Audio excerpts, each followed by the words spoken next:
morning, welcome to CATEX TV. My name is Frank Fortunato. Today is Friday, August 28th, 2015. If you want to follow us on Twitter, go to CATEX TV. Asian stock markets were up a little bit in trading overnight, and in Western Europe, trading was flat to down by about 1%. In the United States, stock futures are down very slightly. So it seems as if the hue and cry from earlier in the week has dissipated somewhat, so we'll see what happens. Meanwhile, we always forget that there are a number of hot borders in the world. Of course, North Korea and South Korea were in the news earlier this week. Well, there's another very hot border we always forget about, and that's between India and Pakistan. At least 10 civilians were killed last night and more than 50 others wounded as the two countries traded artillery fire across their disputed border. The fighting began last night. It comes less than a week after planned security talks between the two countries were canceled. 6 people died near the city of Sialkot in the Punjab region of Pakistan, and 4 villagers were killed in Indian-administered Kashmir. A senior Pakistani official told the Agence France-Presse that Indian forces began firing around 3 a.m. on Friday and continued intermittently through the morning. An Indian official said that Pakistan began unprovoked mortar fire, specifically targeting civilians. The refugee crisis continues to worsen. The toll in Austria in that refrigerated truck that were reported yesterday with 50 refugees dead is now up to 71. And a ship capsized off the coast of Libya carrying hundreds of refugees, hopefully to the safety of Italy, and at least 200 are known to be dead as a result of that. Tropical storm Erika looks as if it's going to hit South Florida on Monday, but fingers crossed, it looks as if it's going to hit as a tropical storm. As of right now, it's about 155 miles east of Santo Domingo. It has sustained winds of about 50 miles per hour. It's unleashing tropical storm force winds on Puerto Rico and the Virgin Islands. It could bring heavy rain to the Dominican Republic and Haiti, perhaps as much as a foot of rain. The difficulty in the Caribbean is that it has been under a severe drought during the summer, which resulted in mudslides on the island of Dominica that killed 4 people, and is expected to have the same result in Puerto Rico as well as on the island of Hispaniola, where the DR and Haiti are. Meanwhile, in Florida, the governor and the mayor of Miami are warning citizens to begin to stock up. There are 2 models. One is an American global model that calls for a stronger hurricane winding up the coast, but people are betting on a European model that is predicting a weaker storm at about 5 a.m. Monday with sustained winds of only about 50 miles per hour. In 2013, there was an explosion at a restaurant in Kansas City on the famous Country Club Mile, and a jury yesterday said that Time Warner Cable was largely responsible for it. It was a fatal natural gas explosion that leveled an upscale KC restaurant. It was called JJ's.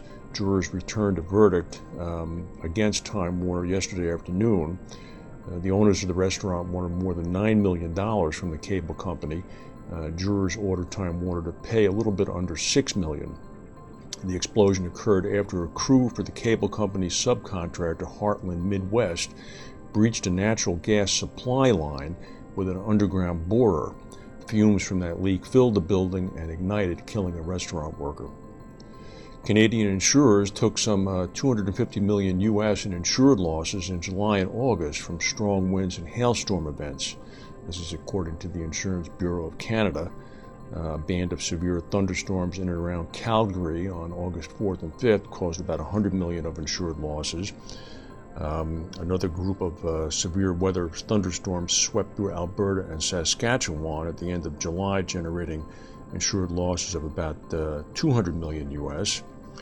And there were also a number of golf ball-sized hail reports in Calgary and Cochrane, Canada, which also caused about another $50 million U.S. in claims.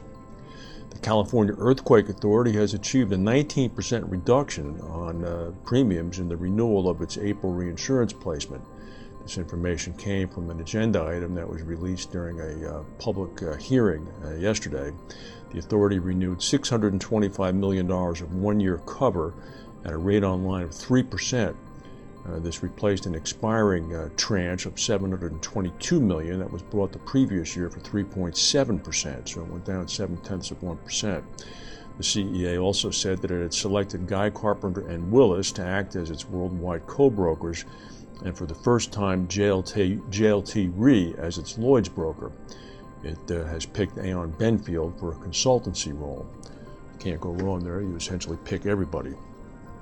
Standard & Poor's came out with an interesting report yesterday.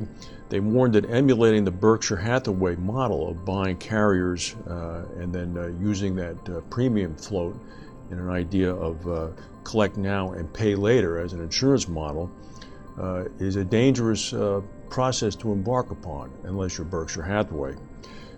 They warned that this is not an automatic recipe for success. Canada's Fairfax Financial Holdings has long operated in this manner, and they've been quite successful with it. But this year has seen a number of newcomers come in to try to emulate the path. Fosun International announced its intention to buy up the remaining interest in Ironshore. Later in July, China Mengsheng Investment reached a definitive agreement to buy Sirius International. And then meanwhile, of course, Exor finally clinched a slightly under $7 billion a year to buy Partner Re. Standard & Poor's warns that Berkshire Hathaway's model is hard to replicate, and it's becoming a, quote, crowded trade in an already saturated reinsurance market. They note that they could take rating actions against affected reinsurers if it believes the change of ownership could weaken their business or financial profiles. They said there are questions to be asked over prospective capital management, investment and growth strategies, and the direction of the enterprise risk management framework, including any changes to risk tolerances and aggregation processes. What this oil boils down to is Standard & Poor's is warning that unless you're sitting on top of $69 billion of float, you had better not try to emulate what Warren Buffett and Ajit Jain is doing. They note that there's a Darwinian concept at work, and only the strong reinsurers that are fit to survive will remain in operation. They say we foresee another competitive and difficult year for the reinsurance sector. It's unlikely in the next year to 2 years that we will see profitability return to the strong levels of the past 5 years. Well, that's pretty obvious, but I guess somebody has to say it, just in case you were really delusional, thinking you were going to replicate what Berkshire Hathaway does. That's the news for today. If we have any breaking news, we'll go back and tell you. Thank you for watching, and we'll see you Monday.